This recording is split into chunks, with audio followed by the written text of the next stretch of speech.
ඉතින් අද අපි වීඩියෝ එකෙන් කතා කරන්න යන්නේ Tecno Spark 6 Go කියන ස්මාර්ට්ෆෝන් එකේ අන්බොක්සිං එක වගේම ක්වික් රිව්යු එක.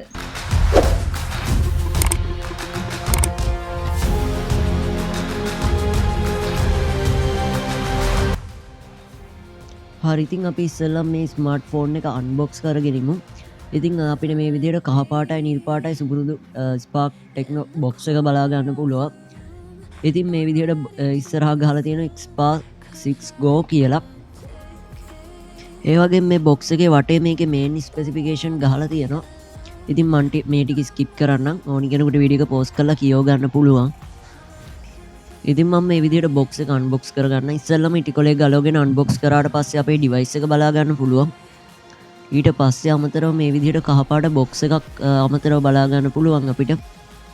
ඒක ඇතුලේ back cover එක වගේම warranty card වගේ දේවල් බලා ගන්න පුළුවන්. ඊට පස්සේ box එක ඇතුලේ අපිට charging adapter එක බලා ගන්න පුළුවන්. ඉතින් මේක normal 10 watt charger එකක්. ඊට පස්සේ අපිට micro USB cable එක බලා ගන්න පුළුවන් box එක ඇතුලේ. ඊටත් අමතරව අපිට box එකේ hand free එකක් බලා ගන්නත් හැකියාව තියෙනවා. ඉතින් මේ දේවල් විතරයි මේ Tecno Spark 6 Go කියන device එක unbox කරනකොට තියෙන්නේ. ඉතින් අපි දැන් මේ device එක ගැන කතා කරමු. ඉතින් මේ ෆෝන් එක රිලීස් කරලා තියෙන්නේ 2020 නොවැම්බර් 22 වෙනිදා.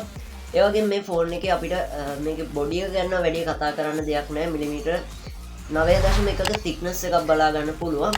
ඊළඟට අපි කතා කරමු මේ ෆෝන් එකේ display එක ගැන. ඉතින් අපිට IPS LCD display එකක් බලා ගන්න පුළුවන්. අඟල් 6.5 ඩිස්ප්ලේ එකක් අපිට මේ ස්මාර්ට්ෆෝන් එකේ බලා ගන්න පුළුවන්. ඉතින් මේ ප්‍රයිස් රේන්ජ් එකේ තියෙන ගොඩක් ලොකු ඩිස්ප්ලේ එකක් කියලා අපිට මේ ස්මාර්ට්ෆෝන් එක හඳුන්වන්න පුළුවන්. ඒ වගේම 181.2ක screen to body ratio එකක් අපිට මේ ස්මාර්ට්ෆෝන් එකේ බලා ගන්න හැකියාව තියෙනවා. ඒ වගේම 269ක PPI density එකක්, ඒ වගේම 720 1600 කියන pixel resolution එකත් මේ ස්මාර්ට්ෆෝන් එකෙන් බලා ගන්න හැකියාව තියෙනවා. ඒ වගේම මේ ප්‍රයිස් රේන්ජ් එකේ තියෙන ගොඩක් ස්මාර්ට්ෆෝන් වල නැති ෆීචර් එකක් අපිට මේ ස්මාර්ට්ෆෝන් එකේ බලා ගන්න පුළුවන්. ඉතින් ඒ ෆීචර් එක තමයි Corning Gorilla Glass 3 වලින් මේ ෆෝන් එක ප්‍රොටෙක්ට් කරලා තියෙනවා. ඉතින් ඒක නම් ඇත්තටම ගොඩක්ම හොඳ ෆීචර් එකක් මේ ප්‍රයිස් රේන්ජ් එකේ තියෙන ස්මාර්ට්ෆෝන් එක මෙච්චර Corning Gorilla Glass 3 වගේ ප්‍රොටෙක්ෂන් එකක් ලබා දීපෙකට. ඉතින් මේ ෆෝන් එකේ OS එක ගැන කතා කරනවා නම් Android 10 වගේම iOS 6.2 අපිට බලා ගන්න පුළුවන්. ඉතින් ගොඩක් හොඳ ස්මූත් එක්ස්පීරියන්ස් එකක් වඩ මේ ස්මාර්ට්ෆෝන් එකෙන් බලා ගන්න නම් වෙන්නේ නැහැ.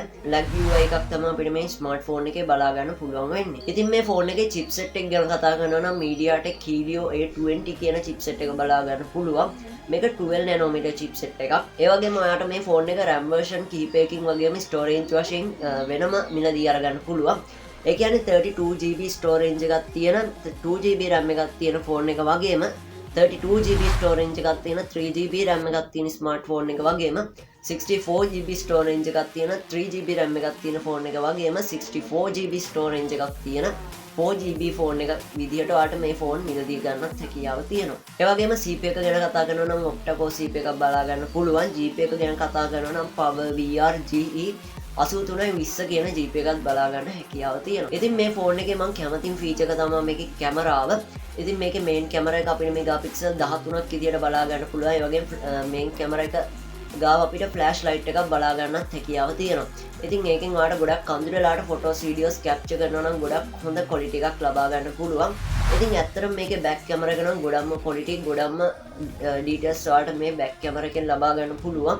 ඒ වගේම මේකේ සෙල්ෆි කැමරා එක මෙගාපික්සල් 8ක් වෙනවා. ඒකිනුත් ඇවරේජ් මට්ටමේ ඔයාලට ෆොටෝස් වීඩියෝස් කැප්චර් කරන්න පුළුවන්. ඒ වගේම මේ මෙගාපික්සල් 8න් ඔයාගේ ෆේස් එක අයිඩෙන්ටිෆයි කරගෙන ෆේස් අන්ලොක් පහසුකමත් ලබා දෙන්න මේ ෆෝන් එකට හැකියාව තියෙනවා. මේ ෆෝන් එකේ සිකියුරිටි එක ගැන කතා කරනවා නම් ෆේස් අන්ලොක් ඒ වගේම අපිට පැටර්න් එකක් පාස්වර්ඩ් එකක් දානවට අමතරව මේන්ලි මේකට අපිට බලා ගන්න පුළුවන් fingerprint scan එකක්. මේක rear mount fingerprint scan එකක්. ඉතින් මේ ප්‍රයිස් රේන්ජ් එකේ තියෙන තවත් ගොඩක් ෆෝන් වල නැති ස්පෙસિෆිකේෂන් එකක් තමයි මේ fingerprint scan එක. ඉතින් ඇත්තටම ගොඩක් හොඳයි මේ ෆීචර් එක ලබා දීපෙකට. ඉතින් Infinix ෆෝන් ඒ වගේම Itel ෆෝන් වගේ මේ ෆෝන් එකේ බෑක් කවර් එක රිමූව් කරන්න පුළුවන්. ඉතින් Itel ඒ වගේම Infinix ඒ වගේම Tecno කියන්නේ එකම බ්‍රෑන්ඩ් එකේ සබ් බ්‍රෑන්ඩ්ස්. ඉතින් ඒ වගේම මේ ෆෝන් එකේ බෑක් සයිඩ් එක අපිට රිමූව් කරලා මෙමරි කාඩ් වගේම මේකට කාඩ්ස් දාන්න. ඉතින් මේක 12 SIM සපෝට් කරනවා. ඒ වගේම ඔයාලට මේ ෆෝන් එක charge කරන්න පුළුවන් micro USB වලින් වගේම මේ ෆෝන් එකට මිලිඇම්පියර් 5000ක බැටරියක් ලබා දීලා තියෙනවා. ඉතින් ඒක නම් ගොඩක්ම හොඳයි. ඉතින් අවසානට මේ ෆෝන් එකේ කතා කරන්න තියෙන්නේ මේකේ UI එක ගැන. ඉතින් ගොඩක් ස්මූත් එක්ස්පීරියන්ස් එකක් ගන්න බැහැ මේ ෆෝන් එකේ UI එක නිසා. ඉතින් සාමාන්‍යයෙන් ඔයා ගේම්ස් වගේ ප්ලේ කරනවා නම් ඔයාලට ගොඩක් බේසික් සෙටින් යටතේ තමයි ප්ලේ කරන්න ඕනේ. PUBG Free Fire වගේ ගේම්ස් ප්ලේ කරනවා නම් ඉතින් එදිනෙදා සෝෂල් මීඩියා පාවිච්චි කරන්න එදිනෙදා day to day use කරන්න ඒ වගේම ඔන්ලයින් ක්ලාස් වලට වගේ ගොඩක් මේ ෆෝන් එක රෙකමන්ඩ් කරන්න පුළුවන්. ඉතින් ඔයා මොකද හිතන්නේ මේ Tecno Spark 6 Go කියන ස්මාර්ට් ෆෝන් එක ගැන? අනිවාර්යෙන් පහලින් කමෙන්ට් කරන්න. ඒ වගේම වීඩියෝ එක කැමති නම් යාළුවන්ටත් බලන්න ෂෙයා කරන්න. අනිවාර්යෙන් වීඩියෝ එකට ලයික් එකක් දාන්න තවත් යාළුවෝ ගොඩකට බලා ගන්න පුළුවන් වෙනවා. ඒ වගේම මගේ වීඩියෝ එක බලන්නේ පළවෙනි පාට නම් ඔයාලට පුළුවන් පල්ලෙහා තියෙන රතු පාට subscribe button එක. ඒක ක්ලික් කරලා නැත්නම් දැම්ම ක්ලික් කරන්න. ඊට පස්සේ මතුවෙනවා මේ විදිහට bell icon එකක්. ඒකෙත් all option දාගන්න. ඉතින් වීඩියෝ එක අවසන් වෙනකම් බැලුවාට ඔයාලට ගොඩක්ම ස්තුතියි. අපි ආයිමත් අලුත් වීඩියෝ එකකින් හමු. මේ තරම් වල හැමෝටම සුබ දවසක්.